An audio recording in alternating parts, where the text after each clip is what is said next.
right. All right. Well, things are heating up. We've got a situation that we are going to monitor for just a little bit here. Obviously, we have Iran being attacked by the United States and Israel, and Iran also retaliating across the entire Gulf region. And this is uh, escalating very quickly. So we are looking to keep an eye on exactly what's happening. I'm going to give you guys an update on that. I had a completely different plan prepared for today. We're going to talk about the AI situation, which we will definitely dive into a little bit as well. But yep, welcome in everybody. It's time to dive into what just happened. So first thing I'll do is I'll play um, this clip from Trump talking about exactly what is going on here and what happened. So we'll let that play and then let everyone come into the room. If you've already seen it, just stick around. We're going to break down what this means for markets. We're going to talk about uh, what's happening overnight. How can we even pay attention and keep up with anything? All the markets are closed, yet there are ways that we can keep an eye on what may come next. So we're going to talk about that as well. So stick around. Let's watch this quick video here real quick and see exactly what Trump has said. And then we'll talk about what other leaders are doing, how they're reacting, and what may come next for this situation. So this is the statement that Trump made last night. I'm going to let you guys come into the room and watch this. If you haven't seen it, come through. If you have and you're in replay, then you can skip through. But here we are. A short time ago, the United States military began major combat operations in Iran. Our objective is to defend the American people by eliminating imminent threats from the Iranian regime, a vicious group of very hard, terrible people. Its menacing activities directly endanger the United States, our troops, our bases overseas, and our allies throughout the world. For 47 years, the Iranian regime has chanted death to America and waged an unending campaign of bloodshed and mass murder, targeting the United States, our troops, and the innocent people in many, many countries. Among the regime's very first acts was to back a violent takeover of the U.S. Embassy in Tehran, holding dozens of American hostages for 444 days. In 1983, Iran's proxies carried out the Marine barracks bombing in Beirut that killed 241 American military personnel. In 2000, they knew and were probably involved with the attack on the USS Cole. Many died. Iranian forces killed and maimed hundreds of American service members in Iraq. The regime's proxies have continued to launch countless attacks against American forces stationed in the Middle East in recent years, as well as U.S. naval and commercial vessels and international shipping lanes. It's been mass terror, and we're not going to put up with it any longer. From Lebanon to Yemen and Syria to Iraq, the regime has armed, trained, and funded terrorist militias that have soaked the earth with blood and guts. And it was Iran's proxy, Hamas, that launched the monstrous October 7th attacks on Israel, slaughtering more than 1,000 innocent people, including 46 Americans, while taking 12 of our citizens hostage. It was brutal, something like the world has never seen before. Iran is the world's #1 state sponsor of terror and just recently killed tens of thousands of its own citizens on the street as they protested. It has always been the policy of the United States, in particular, my administration, that this terrorist regime can never have a nuclear weapon. I'll say it again, they can never have a nuclear weapon. That is why in Operation Midnight Hammer last June, we obliterated the regime's nuclear program at Fordow, Natanz, and Isfahan. After that attack, we warned them never to resume their malicious pursuit of nuclear weapons, and we sought repeatedly to make a deal. We tried. They wanted to do it. They didn't want to do it. Again, they wanted to do it. They didn't want to do it. They didn't know what was happening. They just wanted to practice evil. But Iran refused, just as it has for decades and decades. They've rejected every opportunity to renounce their nuclear ambitions, and we can't take it anymore. Instead, they attempted to rebuild their nuclear program and to continue developing long-range missiles that can now threaten our very good friends and allies in Europe, our troops stationed overseas, and could soon reach the American homeland. Just imagine how emboldened this regime would be if they ever had and actually were armed with nuclear weapons as a means to deliver their message. For these reasons, the United States military is undertaking a massive and ongoing operation to prevent this very wicked, radical dictatorship from threatening America and our core national security interests. We are going to destroy their missiles and raise their missile industry to the ground. It will be totally, again, obliterated. We're going to annihilate their Navy. We're going to ensure that the region's terrorist proxies can no longer destabilize the region or the world and attack our forces and no longer use their IEDs or roadside bombs, as they are sometimes called, to so gravely wound and kill thousands and thousands of people, including many Americans. And we will ensure that Iran does not obtain a nuclear weapon. It's a very simple message. They will never have a nuclear weapon. This regime will soon learn that no one should challenge the strength and might of the United States Armed Forces. I built and rebuilt our military in my first administration, and there is no military on earth even close to its power, strength, or sophistication. My administration has taken every possible step to minimize the risk to U.S. personnel in the region. Even so, and I do not make this statement lightly, the Iranian regime seeks to kill. The lives of courageous American heroes may be lost, and we may have casualties. That often happens in war. But we're doing this not for now. We're doing this for the future, and it is a noble mission. We pray for every service member as they selflessly risk their lives to ensure that Americans and our children will never be threatened by a nuclear-armed Iran. We ask God to protect all of our heroes in harm's way, and we trust that, with his help, the men and women of the armed forces will prevail. We have the greatest in the world, and they will prevail. To the members of the Islamic Revolutionary Guard, the armed forces, and all of the police, I say tonight that you must lay down your weapons and have complete immunity, or, in the alternative, face certain death. So, lay down your arms. You will be treated fairly with total immunity, or you will face certain death. Finally, to the great, proud people of Iran, I say tonight that the hour of your freedom is at hand. Stay sheltered. Don't leave your home. It's very dangerous outside. Bombs will be dropping everywhere. When we are finished, take over your government. It will be yours to take. This will be probably your only chance for generations. For many years, you have asked for America's help, but you never got it. No president was willing to do what I am willing to do tonight. Now you have a president who is giving you what you want. So let's see how you respond. America is backing you with overwhelming strength and devastating force. Now is the time to seize control of your destiny and to unleash the prosperous and glorious future that is close within your reach. This is the moment for action. Do not let it pass. May God bless the brave men and women of America's armed forces. May God bless the United States of America. May God bless you all. Thank you. All right, folks. So that is the message that President Donald Trump has given to the American people and to the world around this conflict that has now erupted in Iran. So that is just the very, very beginning of what has occurred here overnight. We had the U.S. and Israel working together to strike Iran. They hit multiple different sites throughout the region, throughout the country, including the capital cities and so on.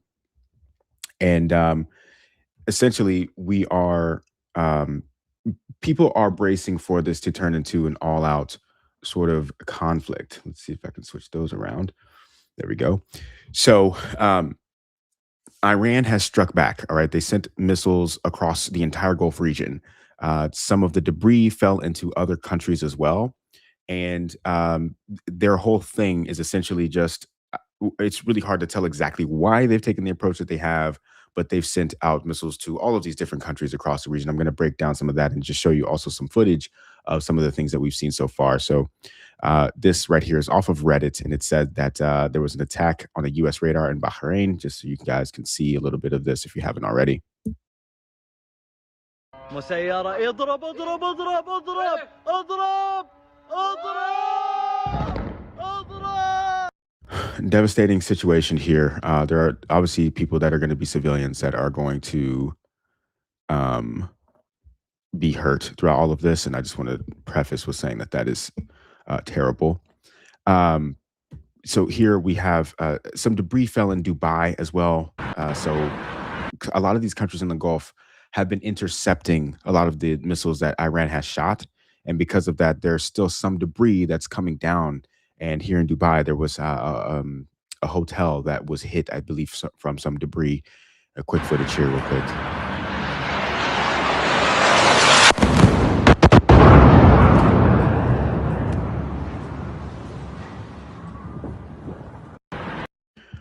Um, very, very terrible situation. Here is in Doha. And mind you, like we're talking about Dubai right now. We're talking about Doha. We're talking about places that are extremely high end, sort of safe places that we're supposed to assume that these are very safe places in the world. And we're seeing that there are some very, very terrible things happening here. All right, here's this here. This was in Doha, Qatar. This guy caught some footage of some debris falling from the sky. باغو.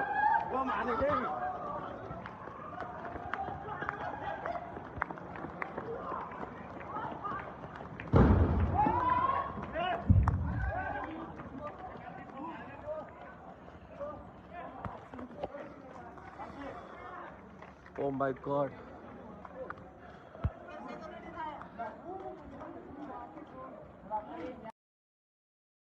So once again, these are not necessarily direct strikes right here. I've got a tweet from Shanaka and some Pereira. He's done an amazing job of keeping people up to date with a lot of the geopolitical developments as they occur.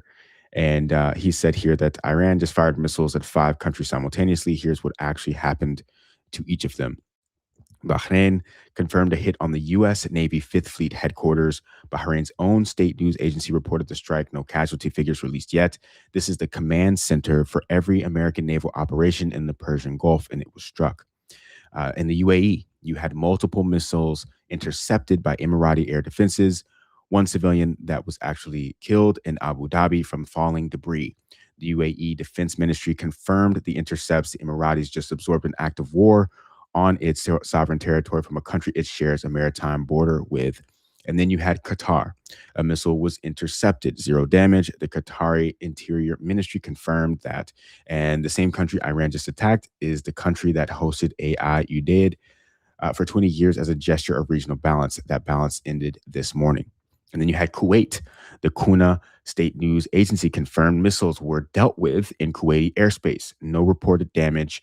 Kuwait, which stayed neutral through every Gulf crisis since 1991, just had Iranian ballistic missiles flying over its cities. And then you had Jordan, okay? 2 Iranian ballistic missiles shot down by Jordanian military, confirmed by the Jordanian armed forces directly. Jordan intercepted Iranian missiles in June 2025 as well. That was in defense of Israel. This time, Iran targeted Jordan itself. Then you have Saudi Arabia. The Fars News claims strikes. No confirmation from any Saudi source. No tier 1 or tier 2 verification there. Either it did not happen or Riyadh is not ready to say it did. Both possibilities carry enormous implications. So the biggest thing here that Shanaka is pointing out is that all of these countries have done an amazing job of actually not allowing direct hits to really occur. For the most part, a lot of them have intercepted these missiles, and Iran has kind of done this weird thing of sending missiles everywhere. And that is something that's probably not necessarily going to be super beneficial to them in the long term. In fact, it probably accelerates, right?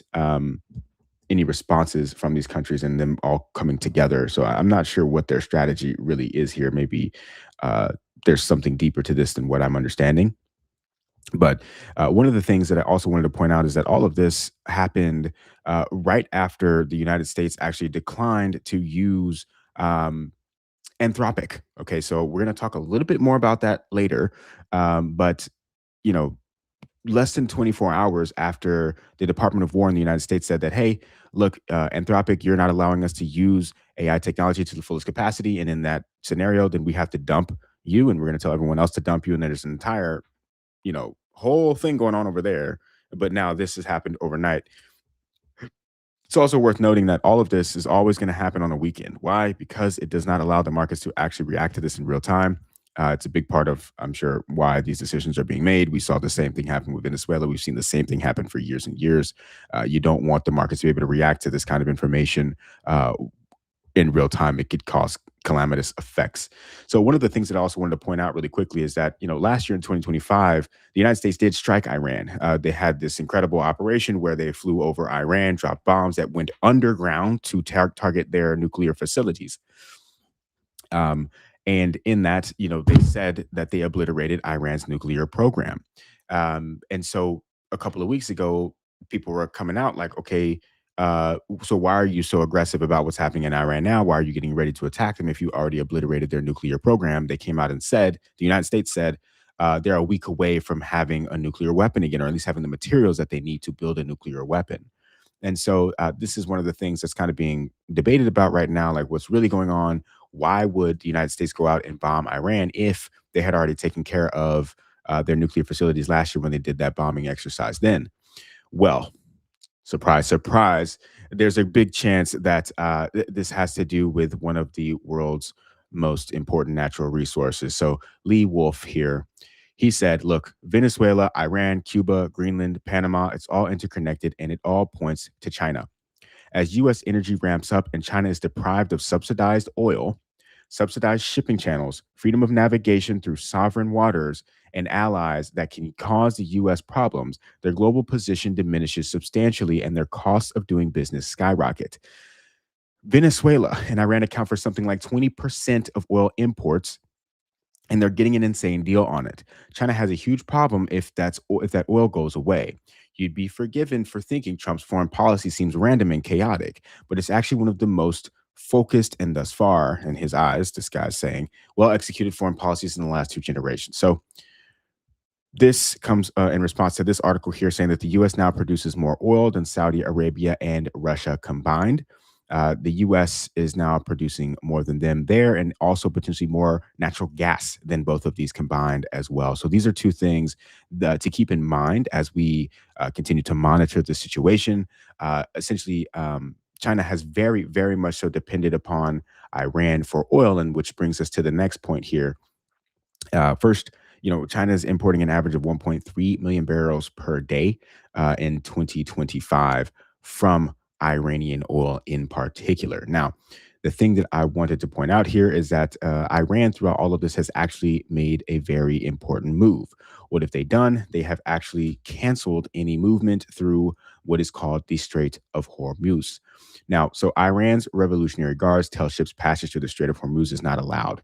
Okay, so essentially, this is a region here, a strait that is responsible for 20% of the world's oil movement, right? So let me show you guys what I'm talking about. If you're in any way kind of familiar, you would probably have heard of the fact that Saudi Arabia is one of the largest oil producers in the world, and they ship their oil through the Strait of Hormuz. And a lot of this region, right, a lot of big, heavy oil producing countries. This is one of the most important um, geopolitical regions in the world. And so we can see very quickly here how this entire region, Iran, Kuwait, Bahrain, Qatar, UAE, all of them, right, are this right here, this area here is the Strait of Hormuz. And if oil is not coming out of here, right, then it's going to have to go in other places. But a lot of ports for these large countries that are shipping and exporting their oil, this is where it's coming through. And Iran is saying, nope, you can't do that anymore. And with that being the case, like I said, this is the world's most critical oil choke point. We're talking 20% of the world's oil supply that will pass through this single narrow passage on a daily basis. Here's a better, hopefully, a little bit just more clear graphic of what's going on here. So, uh, all of those countries there are dependent upon this, and if it gets disrupted, right, and it's likely going to be disrupted, this is very likely to cause a spike in the price of oil. Okay, when you have a constraint on the supply of something and the demand stays steady, or in more times the demand might even rise, then you're going to have a jolt up in the prices, and this is something that everyone is certainly concerned about at the moment. So, just to be clear here, that strait right there is about 2 miles wide. Okay, so it's very, very, very, very small. It's a very narrow place that you're trying to get all of these ships through in the first place. Um, so let's see here. So the U.S. Navy, right, is usually in this region patrolling and whatnot, and we've seen how the U.S. has deployed a lot of its Navy into this entire region over the past month or so. So this is clearly something that's going to be very important if Iran is trying to close us off. Uh, this is going to create huge instability in global markets without a doubt. Now, uh, Israel overnight, they kind of said that they felt that there was a high chance that the supreme leader of Iran was killed in all of these attacks. But right now, it's actually, at least from what I understand, it's not clear. We've seen some reports that he's dead, but I saw something else come out that said that he's actually going to be giving a speech in a couple of hours. So it's really hard to know for sure exactly what is going on there. But so bullish oil. So let's take a look at what we can figure out about oil so far. So there's a couple of things that we can do. First off, I want to look at what happened with the close of oil. If you've been paying any attention here, which we have, we've seen that oil has very slightly been just pushing itself up ever since around December 15th here. It's very slowly making its way up from down here in the 50s up to the mid 60s. We're at $67 per barrel of oil. This is US oil, WTI crude. And right now, right, so clearly there was some anticipation of an event like this happening from the markets. It's one thing for the leaders to come out and say and jawbone and talk, but it's another thing for the markets to slowly react to that information as it's coming in, because this was a signal that it was actually going to happen. Okay.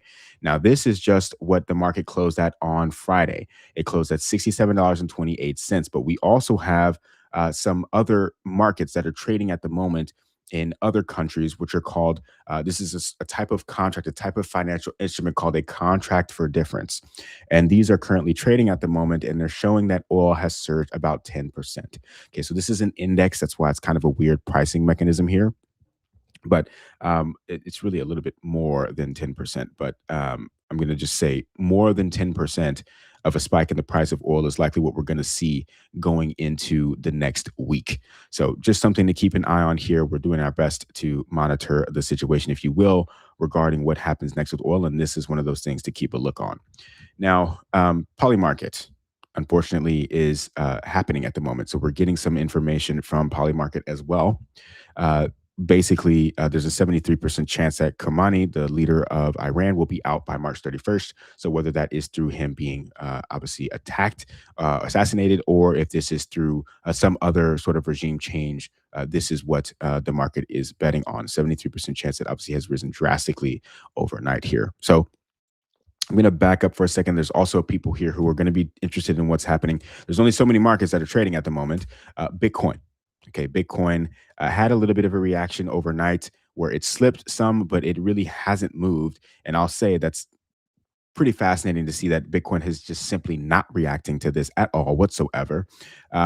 Usually, any market, right, that's going to be open and where people can either take a risk on or off in a time like this, you would expect some sort of a reaction, but really nothing from Bitcoin so far. It's really just chilling out in this range. Now, one other thing that people have noticed, and this is really important, you have tokenized gold.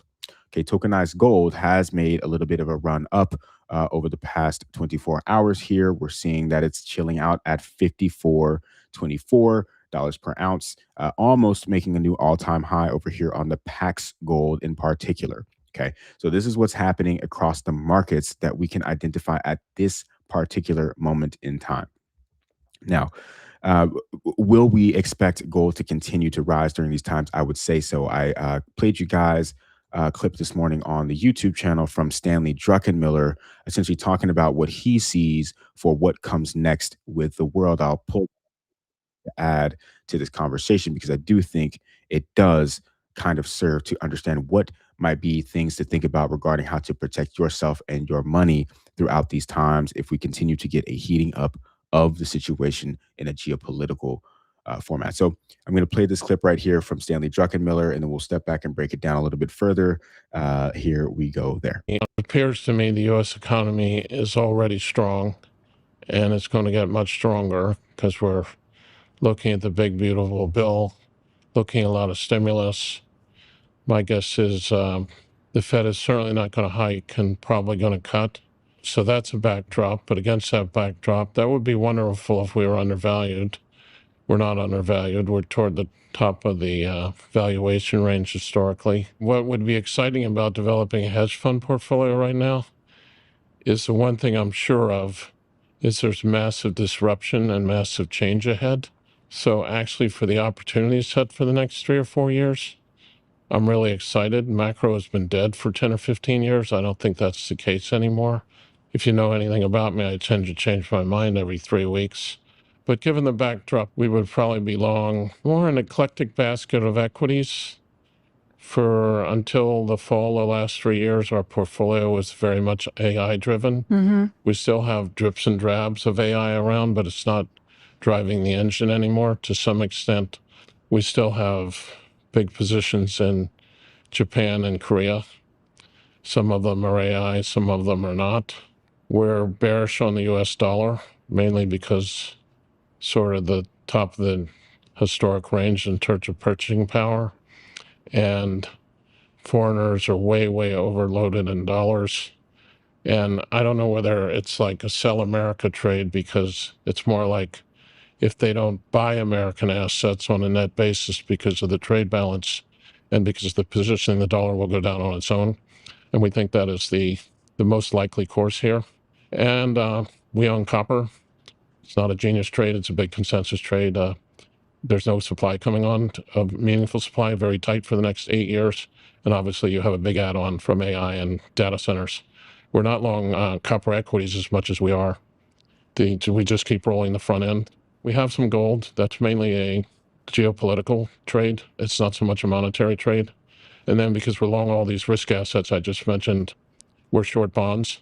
I don't necessarily expect to make money short bonds, but I think we might make a lot if I'm right on the economy and it's a disinflationary growth. I probably break even. I don't lose anything, but it allows me to hold the other assets I mentioned. If I'm wrong and the strong growth creates inflation, it wouldn't be that unusual if the Fed were to cut into a booming economy for inflation to take off, particularly with what's going on in commodities. So I'm open-minded to that. But we create a matrix, and the bonds are helpful in both ways. It appears to me. Okay, so Stanley Druckenmiller there, I should have prefaced, is a very famous investor, multi-billionaire, is worth over $7 billion, as we can see on the public record, that is, and has been around macro, right? He said macro is back. Okay, he's a big macroeconomic investor. He worked alongside of George Soros, participated in the shorting of the British pound, where they both made over $1 billion on that one trade. Now, what he's basically saying here, and I love the way that he was able to put this together, is that, look, he's short the dollar, okay? But the question right now is, how do you get short the dollar in a situation like this? What exactly are you going to do? Are you buying tech stocks? Are you buying gold? Are you buying silver? Are you buying copper? He mentions. What can you do to get structurally short the US dollar? Are you buying Bitcoin? He doesn't mention Bitcoin, okay? Now, the reason that I feel like this is hyper relevant. This came out obviously before what's just happened here with Iran. May these people have peace upon them. He was already saying that gold was a good geopolitical play, not just as a monetary play. He said, "Look, I'm not buying gold as a monetary play per se. I'm buying it as a geopolitical hedge because of the fact that he said two different things here. He said, look, short the U.S. dollar."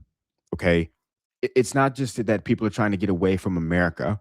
It's that they're trying to find a better place, a safer place, a more neutral place to put their money. He says whether or not it's really short America or not is not necessarily what he's worried about. What he's worried about is people basically just taking back the sovereignty, right, from their money system and how they operate, period.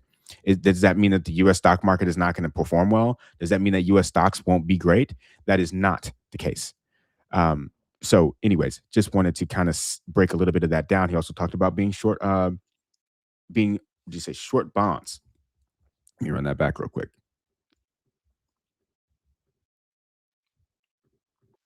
All these risk assets I just mentioned were short bonds. Yeah, short bonds. And so, short bonds, yields go up. He's not necessarily actually expecting the yields to go up, he says. He says what he's actually expecting is that yields won't go up and that inflation will stay in check while the US continues to grow, while the GDP continues to rise. Now, why is that important? That's important because in most scenarios where he said at the beginning, where you expect rates to be cut, if you're expecting rates to come down in a strong economy, you're going to expect that to typically lead to higher inflation. Okay. But in this scenario, that's not necessarily what he's expecting. He's expecting, because he didn't necessarily explicitly mention this, but because of technology, because of higher productivity gains that we're seeing across the economy, you might not necessarily actually see inflation. You might see a deflationary pressure on prices while the economy continues to grow and while rates get cut. Now, we've already talked about extensively why that would be a terrible scenario for the individual who is trying to get by. All of the productivity gains, all of that price pressure might very likely go into the profits of these companies and not necessarily into the wages of people. Now, obviously, if prices of real goods and services in the economy come down, then you get a wage lift from that as well.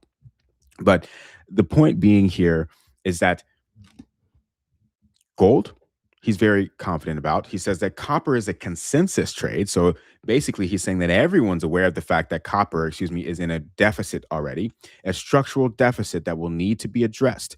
And if you don't, then you're basically everyone's already on page with that. Is basically what I was trying to point out there. So um, coming back to a little bit more of the actual situation at hand here as well. Um, we've got a couple of things going on. So the Greek U.S. naval base is tightening security. I'm just going to kind of run through some of the most recent things that have come through. Um, you're going to have EU foreign ministers coming together to discuss the Iran situation. No reports of U.S. casualties in the region. I guess it doesn't really say what they're saying there. Okay, so Iran has been striking U.S. Military bases and military forces. So they're saying that right now they have been defending themselves very well against that. We'll have to see as all of this continues to shake out. So here's a map right here of where the airstrikes have hit in Iran so far. You can see 1, 2, 3, 4, 5, 6, 7, 8, 9, 10, 11, 12, 13, 14 cities, it seems, that have been hit already, completely rushing, right, and overwhelming, I imagine, their security forces at the moment. So some devastating images of what's going on. Obviously, the worst part of this is always the fact that you're going to have innocent people and civilian casualties that are occurring throughout all of this. People are running from their cities. Obviously, you've got travel in chaos as airlines are canceling flights. So big problems here. You have Kuwaiti hospitals in Kuwait. You've got 12 people that were received by these Kuwaiti hospitals. This was 2 hours ago. There was an attack on a sports hall that killed 15 people in southern Iranian towns. So these are just some of the things that I wanted to make sure that we caught up on. The CIA has assessed who would replace the supreme leader if killed. This is the big thing right now, right? Because the problem here is that if you just remove the leader, what's going to happen? And we saw in Trump's speech that he said to the people, look, this is your opportunity to kind of take back sovereignty of your country. This has been an ongoing thing that the United States has been trying to accomplish for many years. I believe it was back in the 50s was one of the first times that the U.S. started to get involved with trying to create a regime change in Iran. And so now, right, Trump is saying, hey, this is your chance to go out. We had people protesting over the past quite a bit in Iran. A few months they've been out protesting, and the Iranian forces have apparently been killing their own citizens in the streets as they've been protesting. There was reports of around 5,000 plus people that were murdered throughout this time, that these people were protesting peacefully, or at least they were out there and just trying to exercise some basic human rights. And that came after, by the way, the United States had done a lot to put sanctions on Iran and essentially crumbled their currency and crumbled their entire monetary system. And this was one of the things that led to people coming out into the streets and protesting, right? When your money doesn't work, when groceries are going up to hundreds of percent higher than it was in the past, well, you don't really have anything that you can do, right? You need to go out and essentially go out and protest in order to make a change. And so this is a part of the narrative of how this is all unfolded. You had the US once again putting sanctions on Iran, making it harder for them to do any commerce. This led to massive inflation or an extreme devaluation of their currency. People went out and protested. Those people got murdered by their own government as they went out and protested, as far as we understand. And then from there, the U.S. said, "Hey, we're going to come in and we're going to help." It took about a month or two, maybe, before the United States has done anything. But now they have started to strike the Iranian forces, as well as are calling for the people to stand up and take this country back and to essentially put in a new regime in Iran. But the problem here is that a lot of this obviously typically ends in massive chaos, right? It's very hard to really have a clear structure for what actually comes next when you just take the leader of a country out, right? So unless there is an actual plan in place, unless the United States plans to have boots on the ground for a longer period of time, it's very hard to just assume that the killing of the leader is going to lead to a regime change that doesn't lead to the same things happening that have always happened in the past. So I just wanted to kind of go over that a little bit. One thing that I can go ahead and shift into here is that we had some other news that was going on before all of this occurred. And what happened here was you've got a couple of things happening with the Department of War. So this is highly relevant to what's essentially happening right now, which was that you had the Department of War, the Department of Defense, the Pentagon in the United States is trying to figure out who they can use as their artificial intelligence provider. A month and a half ago or so, Pete Hegseth and the Department of War put out a statement essentially talking about how they are going to be very serious about using artificial intelligence throughout their entire command, right? And with that, they essentially were starting to make some assertions and demands for what it is that they wanted to get out of that. And some of those things were things that one of their primary providers, the company Anthropic, was not necessarily super on board with. And so since then, they have been essentially trying to figure out, hey, there's a couple of things that we're not okay with, said Anthropic, and these are our hard lines for what we don't want to do for the United States military because we don't think that this technology is evolved enough to do that at this point without there being potential casualties that would come to our own citizens or to our own military as well and to others in ways that we wouldn't have expected. So with all of that, the United States yesterday said, okay, well, Anthropic, if you're not going to do this, then we're going to drop you. We're going to name you also a security threat. And you're essentially going to be barred from doing any business with the United States government, which would also essentially cascade into other problems as well. And this is a very, very, very big issue. So yesterday, Trump directs U.S. agencies to toss Anthropic's AI as the Pentagon calls startup a supply risk. So this is the first time that this has ever really been done in history regarding a U.S.-based company. For the U.S. to declare a U.S. company a supply chain risk is the first time in history that that's happened. I'm going to play a quick clip from Dario Amodei, the CEO of Anthropic, in response to what has happened here. If you had a moment with the president right now, tonight, what would you say to him? I would say we are patriotic Americans.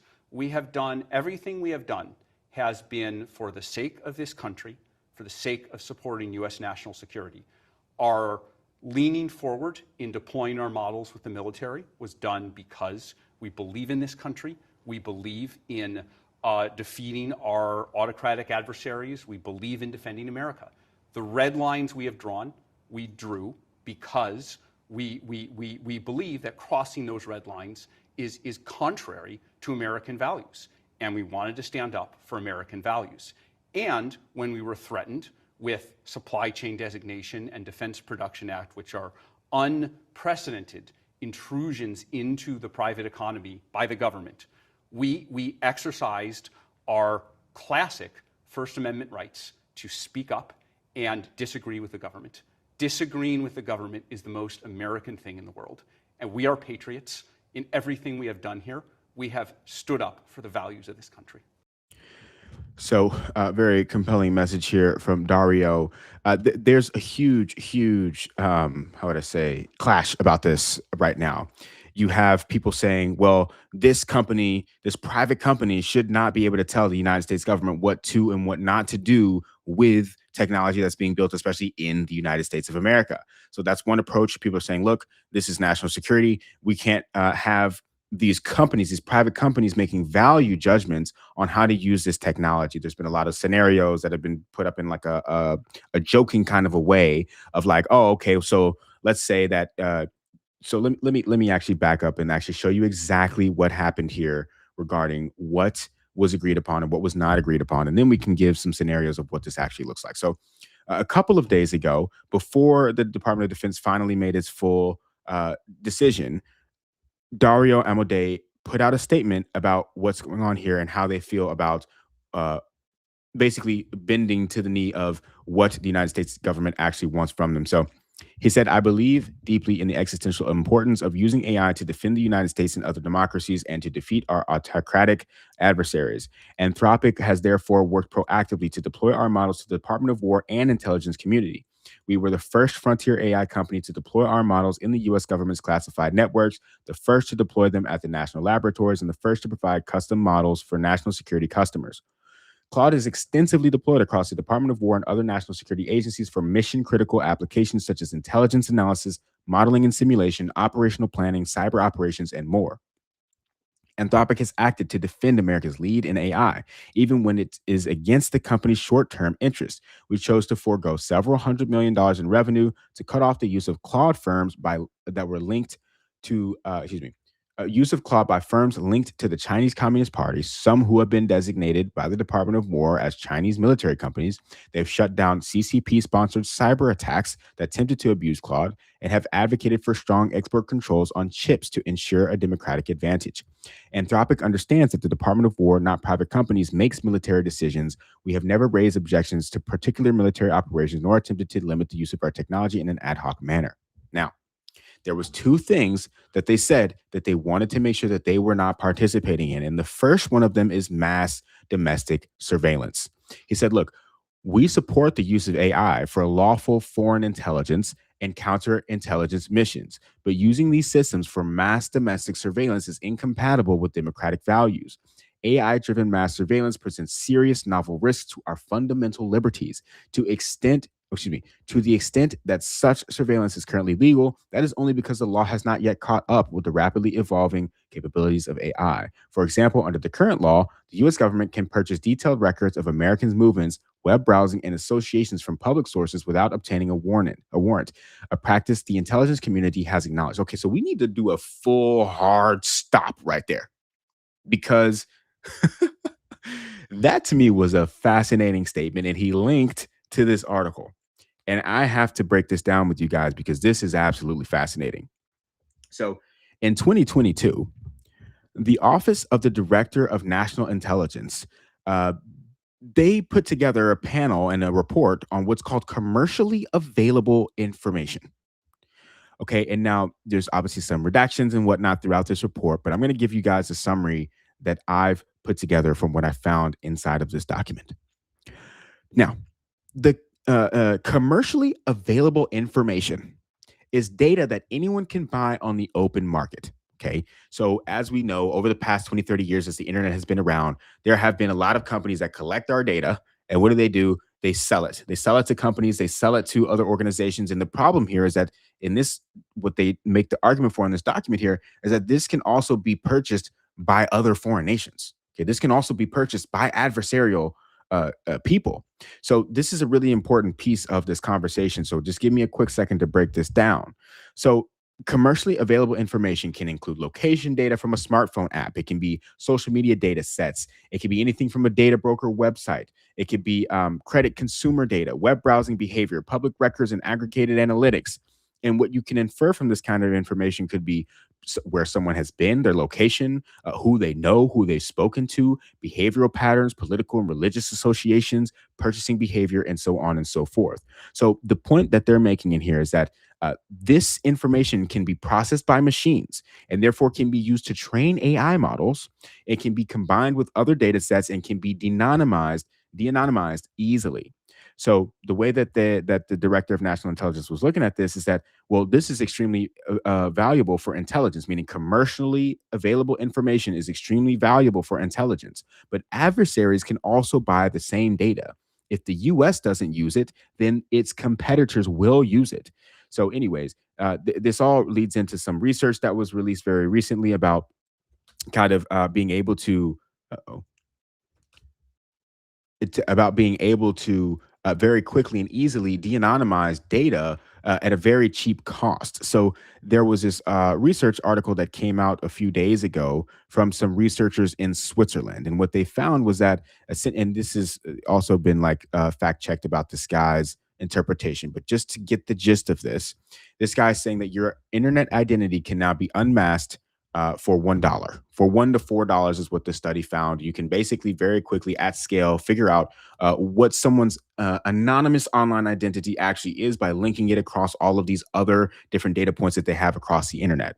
Now, point being here is that this right here actually just came out. But that statement about commercially available information was put out in 2022. Okay, but so the United States government has known that this was something that they could do, and they've probably been building tools to be able to do it for years now. Okay. But this guy is saying that this is kind of something that can be commercially done at this point. The average person who doesn't have the government's types of resources could technically put something together and do something similar where you can de-anonymize people's identities at scale because of the use of large language models in aggregating and taking information away from this data. Now, just wanted to get that out of the way because that is what Dario was pointing out here. He's saying that he has privacy concerns and about how their Anthropic models could be used as mass surveillance weapons. He says, "Look, I don't want this to be how this is being used." And then the second red line, the second thing that he said, "Look, I am not okay with the United States government using our technology in this way," is in building fully autonomous weapons. He said, "Partially autonomous weapons like those used today in Ukraine are vital to the defense democracy. Even fully autonomous weapons, those that take humans out of the loop entirely and automate selecting and engaging targets, may prove critical for our national defense. But today, frontier AI systems are simply not reliable enough to power fully autonomous weapons. We will not knowingly provide a product that puts Americans, warfighters, and civilians at risk. We have offered to work directly with the Department of War on R&D to improve the reliability of these systems, but they have not accepted this offer. In addition, without proper oversight, fully autonomous weapons cannot be relied upon to exercise the critical judgment that our highly trained professional troops exhibit every day. They need to be deployed with proper guardrails, which do not exist today." Okay, so basically, the Department of War has stated they will only contract with AI companies who accede to any lawful use and remove safeguards in the cases mentioned above. They have threatened to remove us from their systems if we maintain these safeguards. They have also threatened to designate us a supply chain risk. So this is before they fully made that decision. And this is a label that's reserved for U.S. adversaries, never before applied to an American company. And to invoke the Defense Production Act to force these safeguards removal, the latter two threats are inherently contradictory. One labels us a security risk, and the other labels Claude as essential to national security. So basically, from what I understand, the Department of War has made two different threats to Anthropic at the same time. They said, "Allow us to use this technology with no guardrails, then we're going to label you a supply chain risk. But also, if you don't allow us to use this technology without guardrails, then we're also going to actually say that you have to do it based upon the Defense Production Act. And because you are essential infrastructure." So you're both essential infrastructure and a supply chain risk at the same time, which obviously would be a very rough designation to make, and also doesn't necessarily make a lot of sense, according to Dario. So he said, "Regardless, these threats do not change our position. We cannot, in good conscience, accede to these requests." Uh-oh, what happened to my screen here? Didn't mean for you guys to get switched around. So he said, "Look, this is up to the Department of Defense to go ahead and make their selection of who they want to work with. But we ourselves are not necessarily going to do this without these two safeguards in place." Now, oh man, so this has been a fascinating whole thing. I'll show you Trump's tweet as well about all of this because uh, essentially yesterday, he said he came out and they made the full announcement of the fact that they're going to get away from using Anthropic. And so Donald Trump came out and said, the United States of America will never allow a radical left woke company to dictate how our great military fights and wins wars. That decision belongs to your commander in chief and the tremendous leaders I appoint to run our military. The left wing nut jobs at Anthropic have made a disastrous mistake trying to strong arm the Department of War and force them to obey their terms of service instead of our Constitution. Their selfishness is putting American lives at risk, our troops in danger, and our national security in jeopardy. Therefore, I'm directing every federal agency in the United States government to immediately cease use of all Anthropic's technology. We don't need it, we don't want it, and will not do business with them again. There will be a 6-month phase-out period for agencies like the Department of War who are using Anthropic's products at various levels. Anthropic better get their act together and be helpful during this phase-out period, or I will use the full power of the presidency to make them comply with major civil and criminal consequences to follow. We will decide the fate of our country, not some out of control radical left AI company run by people who have no idea what the real world is all about. Thank you for your attention to this matter. And he says MAGA. So, look, the thing here is that we've got a massive issue on both sides of this, right? There isn't a clear answer here for what might be the right thing to do. The issue is a couple things.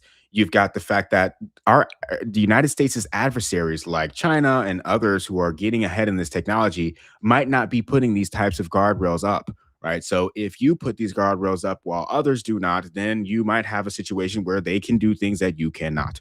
That's one thing that has to be considered here if we really just want to look at this as a face value for what it is. Now, on the other side of this, I'm going to just leave this up for a second.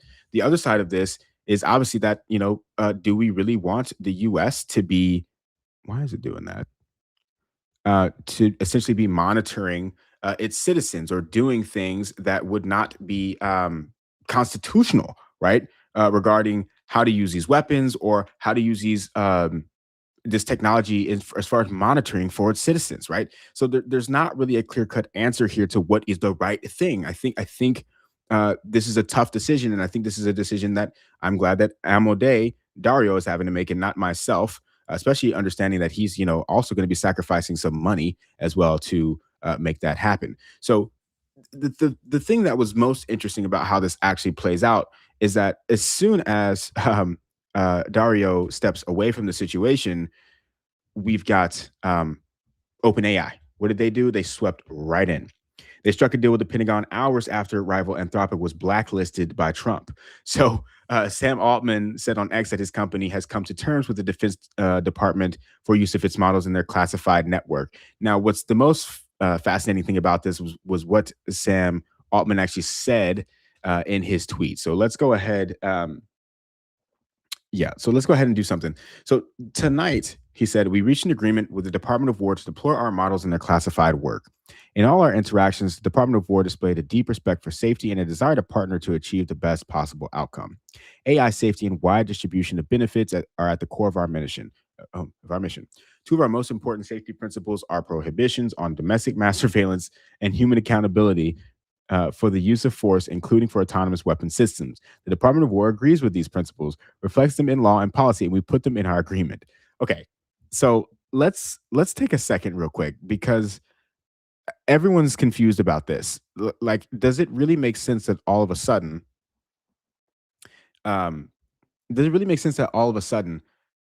Anthropic is not agreeing to do these two things, but all of a sudden, OpenAI is saying, yeah, this is the two things that we said we're not going to do for the Department of War too, and yet we've signed a deal with them.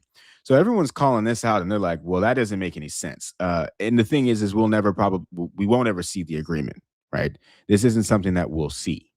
So, but he's saying that, oh, we're also not going to mass surveil American citizens, and we're not going to use fully autonomous weapons. But we did cut a deal with the Department of War all of a sudden. So, anyways, it's clearly not real. So, this is definitely a real major issue. Let's see what some of the people are kind of saying. This guy says Sam Altman is an incredible backstabber, liar, and traitor. While your competitor is taking a heroic and principled stand, you swoop in to make your deal. Imagine working for this guy. Is there a greater shame? This should lead to a mass exodus from OpenAI.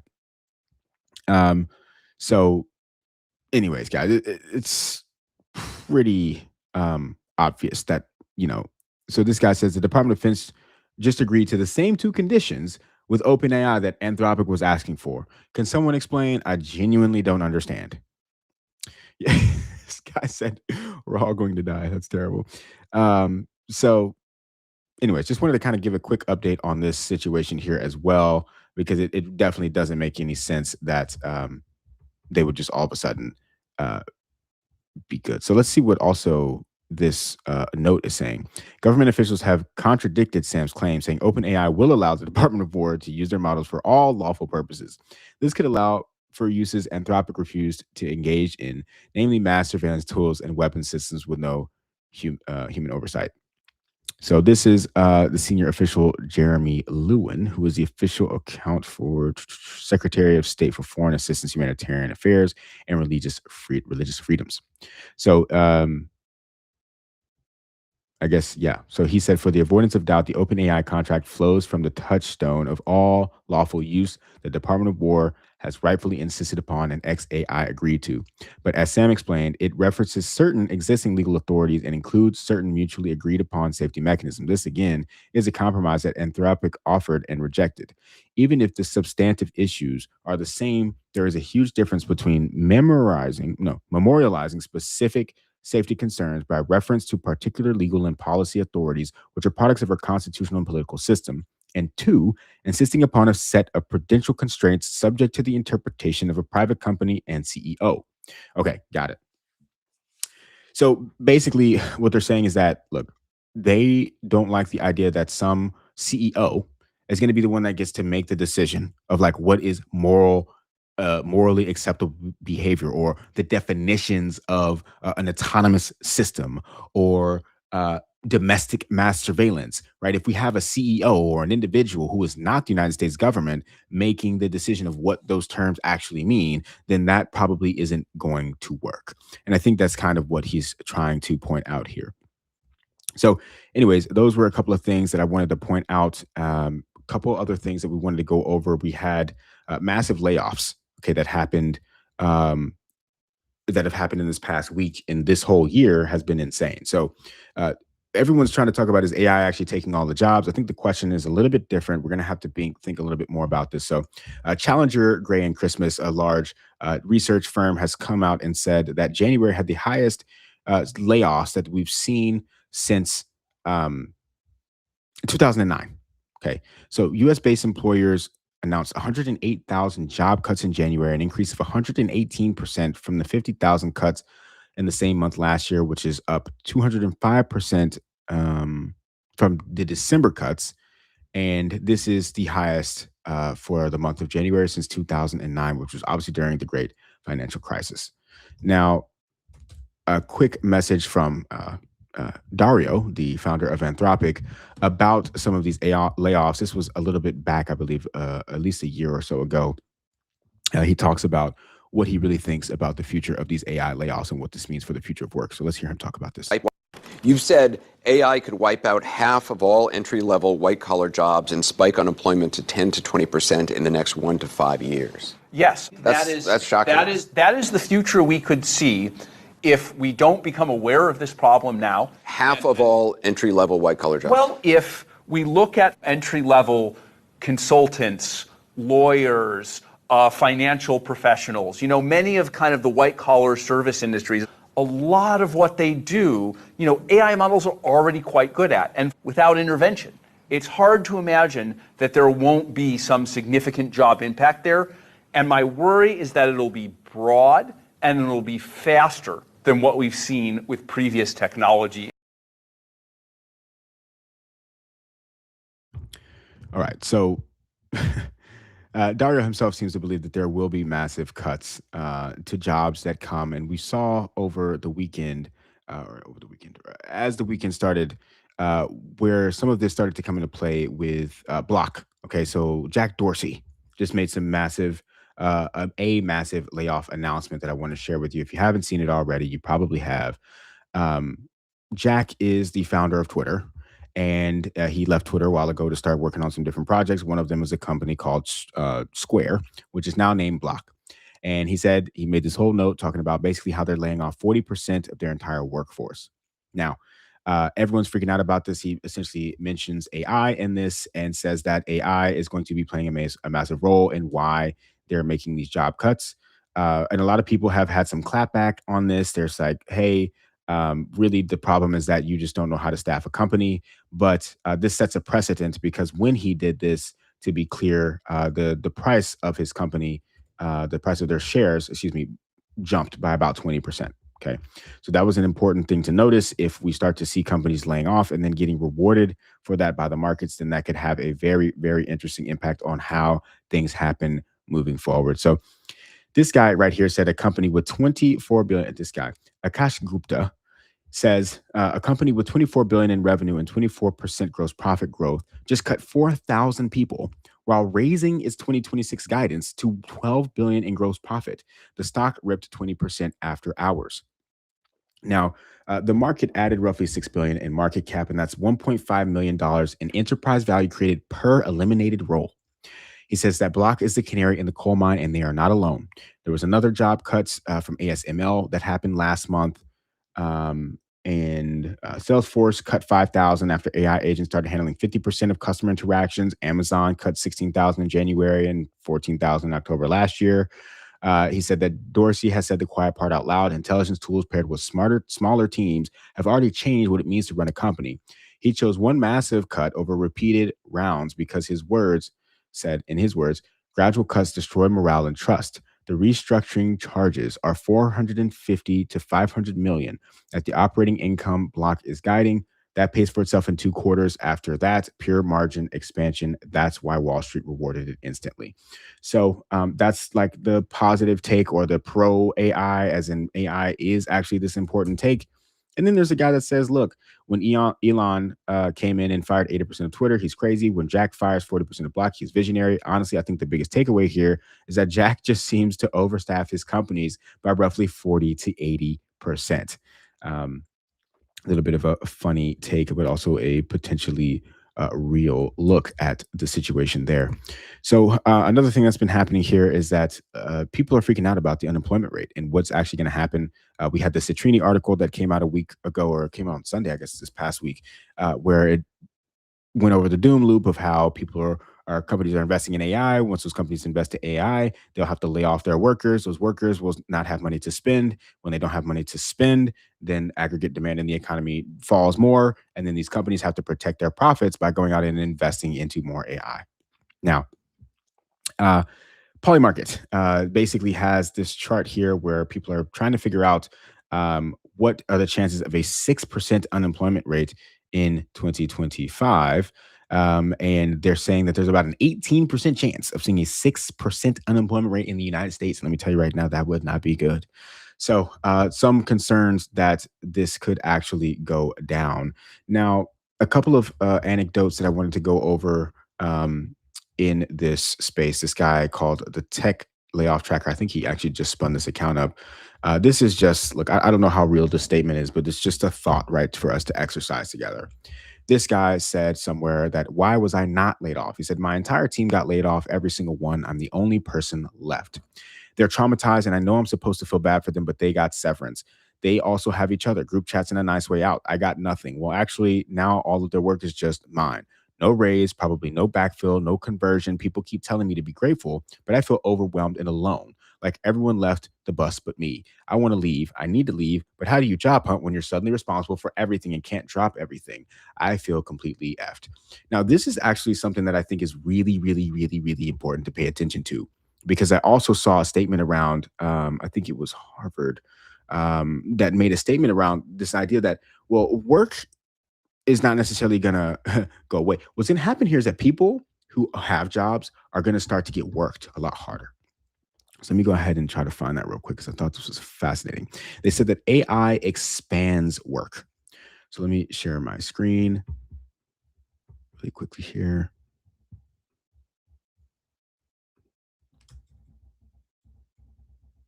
Got a lot of tabs open, y'all. Okay, so this new Harvard study shows that AI does not reduce work, it intensifies it. So task expansion happens because AI filled in the gaps in knowledge. So people started doing work that used to belong to other roles or would have been outsourced or deferred. That shift created extra coordination and review work for specialists, including fixing AI assisted drafts and coaching colleagues whose work was only partly correct or complete. So multitasking rose because people ran multiple AI threads at once and kept checking outputs, which increased attention switching and mental load. Over time, this faster rhythm raised expectations for speed through what became visible and normal, even without explicit pressure from managers.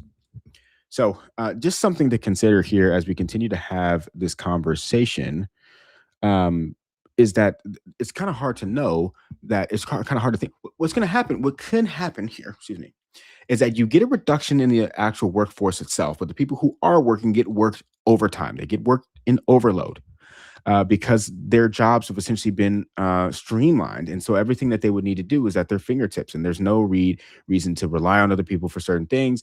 And you just kind of have to keep up with what is at hand. So now, um, another big thing that people are talking about around the whole AI doom loop is like, well, this isn't actually how it's going to go down.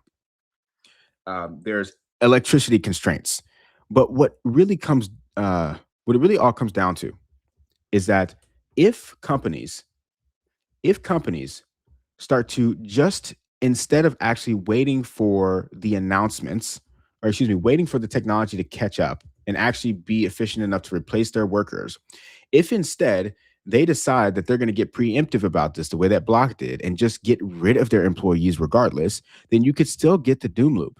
You could still have the big problem of the fact that people are laying people off and they're having no work, no way to spend money because they don't have any money coming in, whether or not the technology is actually there or not, whether or not electricity is actually available for this technology to continue to develop and be there or not. And so this is the thing that we have to watch out for as well. Now, shifting back to the big situation at hand here, trying to see if there's any new information that we have around what's happening in Iran.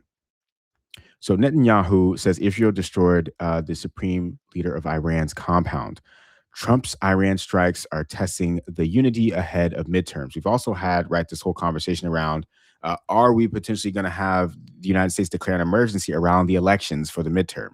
That would be a very, very massive deal if that is what happens.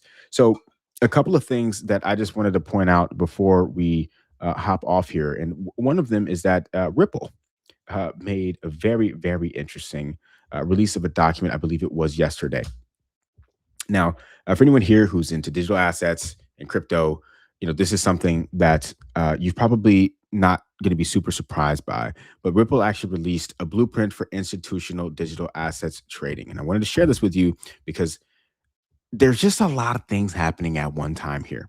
Obviously, we had the problem with AI in the Department of War happening on Friday.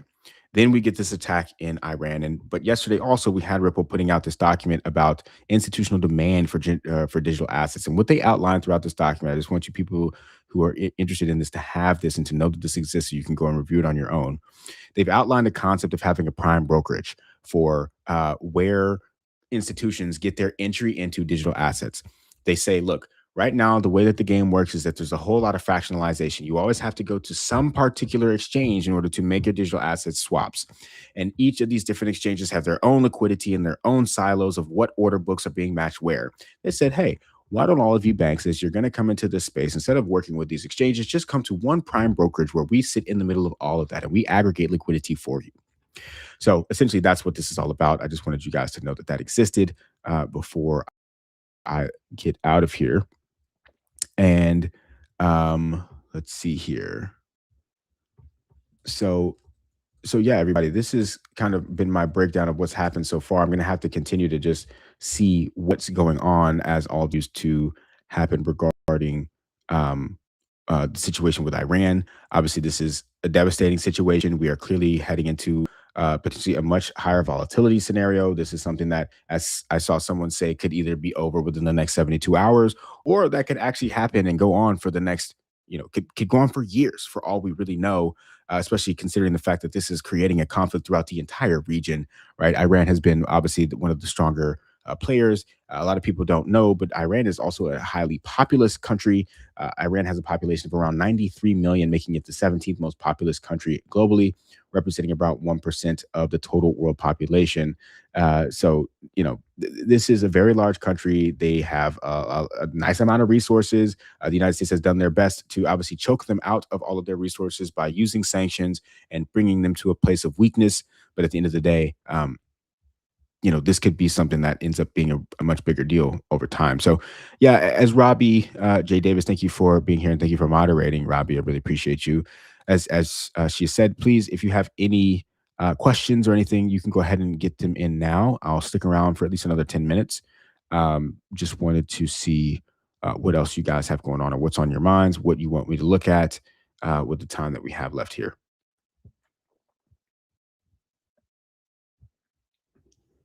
Let's take a look at what's happening with the whole crypto thing.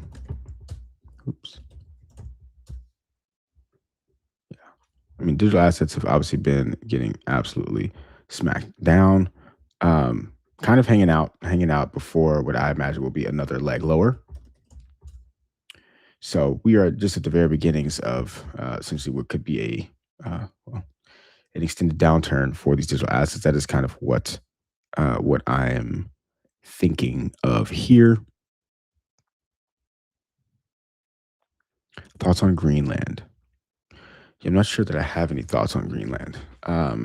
We went over some of that as that was going down.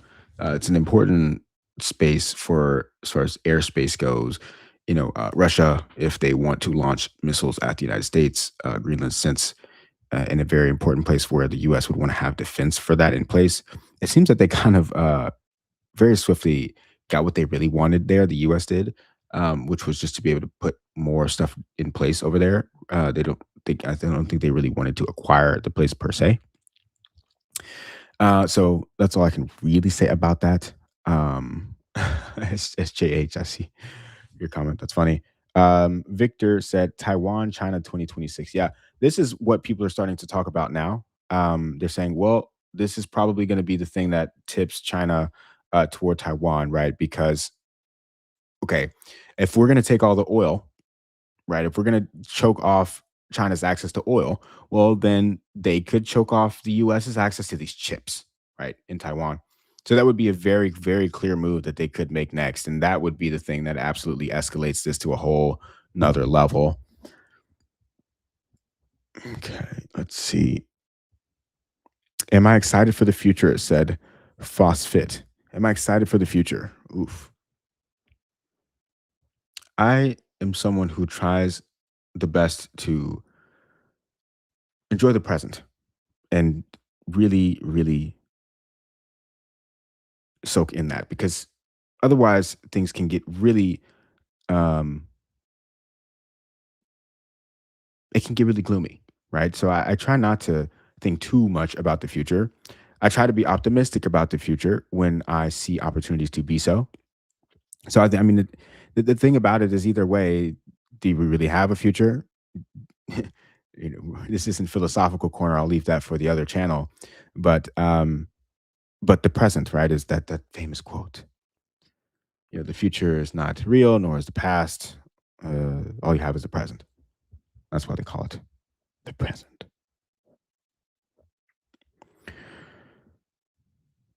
Storm in Japan. Will this have any effect on currency exchange rates? Oof. I mean, it can. It can. The reason that can happen is because of the impact that the price of oil can have.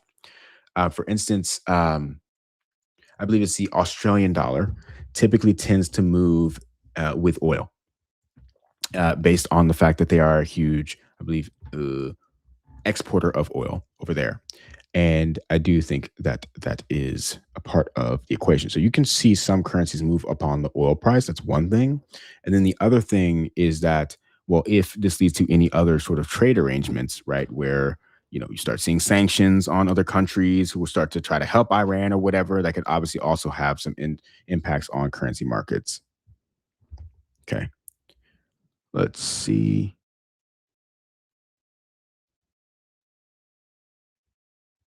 So Julian said, since copper is not a money metal, how would stacking copper become profitable? Well, any investment opportunity, any asset, you're always looking at supply and then demand. If you have something that has demand as an industrial material, such as copper, and you have a supply constraint, which with copper, you have structural deficits of how much copper is actually being essentially refined and mined and refined versus how much of it is demanded. You already have that issue there. Then you would have a supply constraint and a constant demand at the minimum, and potentially an increased demand due to the need for copper in things like data center buildouts and all the other industrial demand that may come up around the world. So you've got a supply constraint and a demand that stays constant or potentially rises, then you have an increase in the price of the asset. Yeah, and I think it's just it's a much let's look at copper real quick. It's a much easier thing to say that the demand for copper due to the industrial use case will be there than there is to say that that like countries are going to continue to buy gold even though they've been buying it up forever and ever or for the past decade and a half now, or that silver will for sure be used as a monetary metal in this new world that we're moving into where the dollar goes down. I think what I liked about Stanley Druckenmiller's statement is that he's not relying upon de-dollarization necessarily as the reason for gold to move. Um, he's not relying upon it being used as a reserve asset as much as a geopolitically strategic asset, which sounds kind of like the same thing, but it is a slightly different approach, right? So I'm seeing some other stuff around. I see you guys on the gram. Shout out to you for coming through on the gram as well.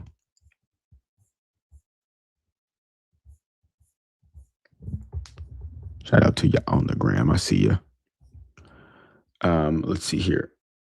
Is it too late for gold or should I go all in right now? Oh my goodness. Let's look at gold.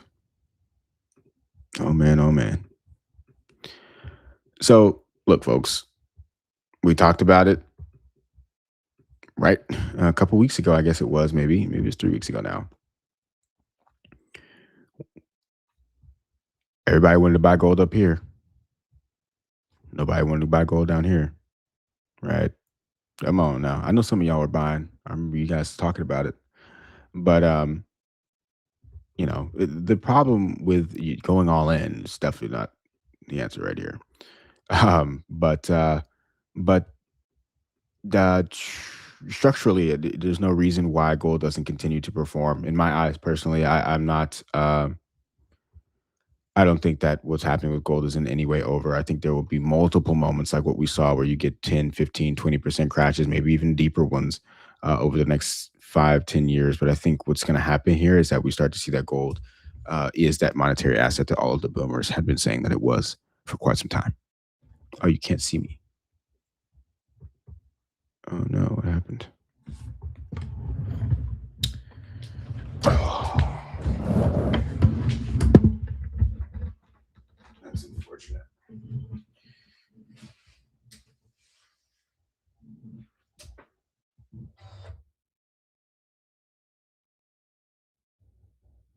Yeah, well, all right, guys. Let's see. Do I see Bitcoin being pegged to the dollar at any point in the future? I'm not really sure what that means. I guess you're saying like being backed, the dollar being backed by Bitcoin, maybe is what you're kind of saying in some way. Um, there could be some Bitcoin backed bonds. I don't think that's a overly crazy thing.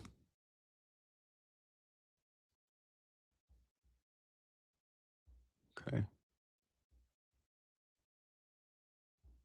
No, yeah, my camera did go off for a second. The watch hangout said a good time to be a plumber. Yeah, I totally agree. Okay.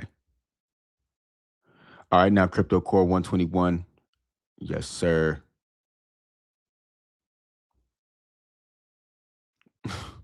RFB FTP, you're a wild one for that one.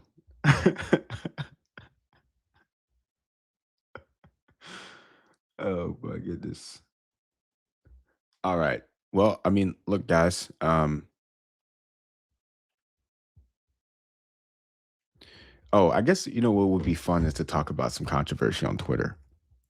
because there's actually some lessons in some of this that I think are worth talking about. So, um, I've got an incredible person working with me, helping me get some stuff out, and someone was making these claims about.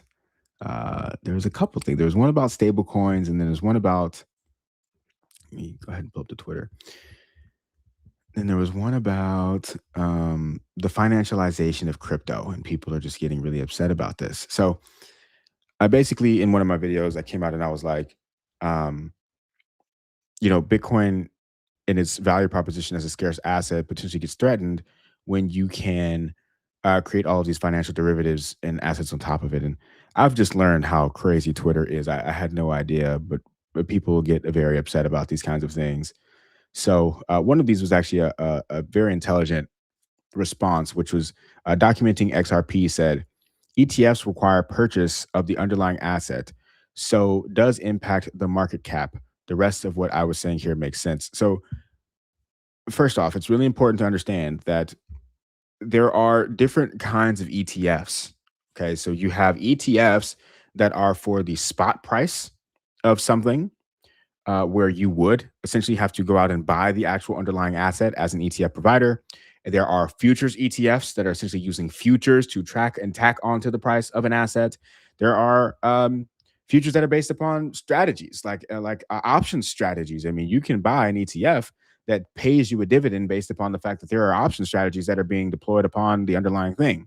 So an ETF in itself is not necessarily requiring you to go out and buy Bitcoin. The point is not that in this video is not about um, the spot ETFs. It's about all of the financial instruments that have been built on top of Bitcoin. Okay, and I'm not saying that also that it has to be the answer to there's no more scarce Bitcoin. Everyone is so black and white.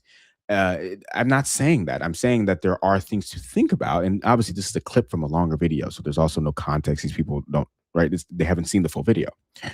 But I'm not saying that this is the answer or that synthetic float ratio is just like kills Bitcoin. It destroys the whole value proposition. All I'm saying is that it questions it. And I do say that in this clip. But anyways, so what I responded to was, look, spot ETFs do require purchase of the underlying, but there are other kinds of ETFs, including futures ETFs, just as an example. 2, ETFs can have derivatives built on top of them. For instance, you can trade options on top of IBIT, which is the spot ETF that BlackRock has for, my goodness, for Bitcoin. The third thing I say is I mentioned here ETFs, futures, options, and any synthetic products, right? So just to be clear, I'm not saying that spot ETFs don't change the equation. And then a ton of people talking about, well, what about for gold? Someone else said, it's like, oh, the gold is the same thing. Gold and silver is the same thing. I'm like, guys, this video was not about gold. So anyway, I just wanted to kind of use it as a really the ETF thing. I think was a really well intentioned and intelligent comment, and I just wanted to use this as an opportunity to talk about different kinds of ETFs, I guess. So that is something that I thought was worth talking about. Let's see. Another thing that if you're here and you haven't already, you gotta subscribe to my live show that I do with Ben Levitt. It's called Memes and Markets. We go live every Tuesday and Thursday at 12 p.m. Eastern. And if you missed it, you'd better believe we had Charles Hoskinson on Thursday, a couple days ago. So if you missed that, you definitely got to go check us out over there on Memes and Markets. Yeah, C-Rigs, a covered call ETF like JEPQ, exactly what I was talking about. A small thank you for the insight. The Watch Hangout says with the super chat. Blessings to you. Thank you so much. I really, really, really do appreciate that.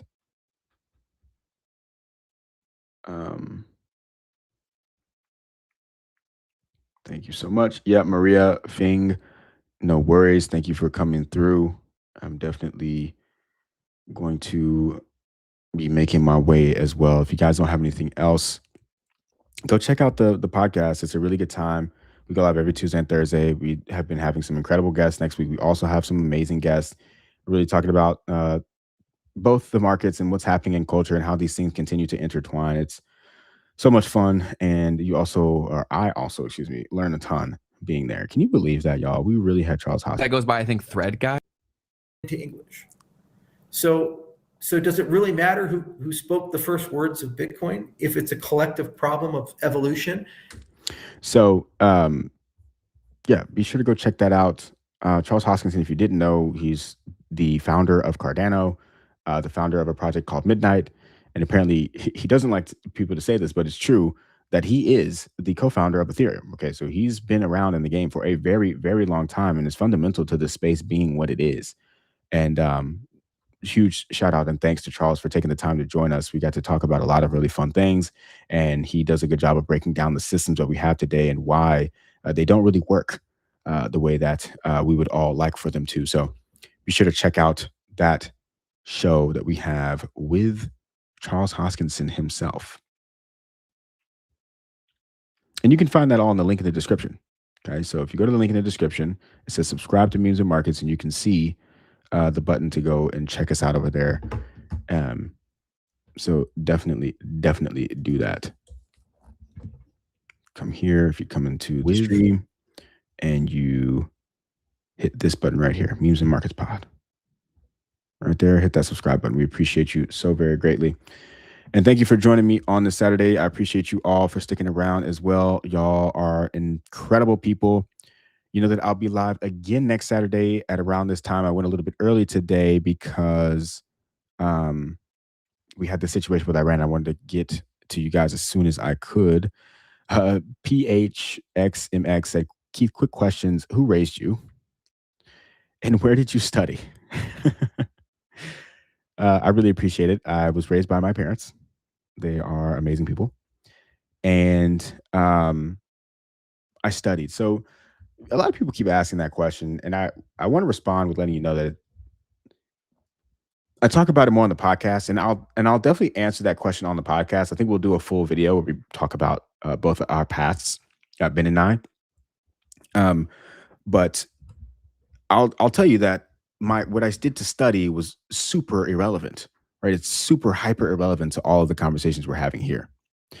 Yeah, like it literally has nothing to do with any of this. So I'll talk more about that in depth on the podcast at Memes and Markets. So be sure to go check that out and subscribe because I love to talk about those kinds of things, but I feel like this isn't the right format for it. I think it's a better format. Plus, it just gives you a reason to go subscribe to Memes and Markets. You know what I mean?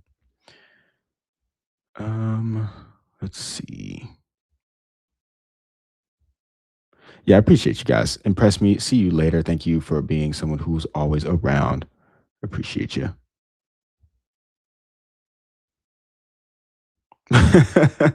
More Monkey Business 589 said, if you hit the like button, you get free tickets for Mexico. That's right. Hit that like button. Hit that like button, folks. Mars Build said, you're the GOAT, Keith. Hope you know that. You're the only financial YouTuber I follow, and I recommend you to everyone I know. Wow. That is a huge honor. I appreciate that, Mars Builds. That's super, super cool to hear. Yeah, that's right. What a sale. That's correct.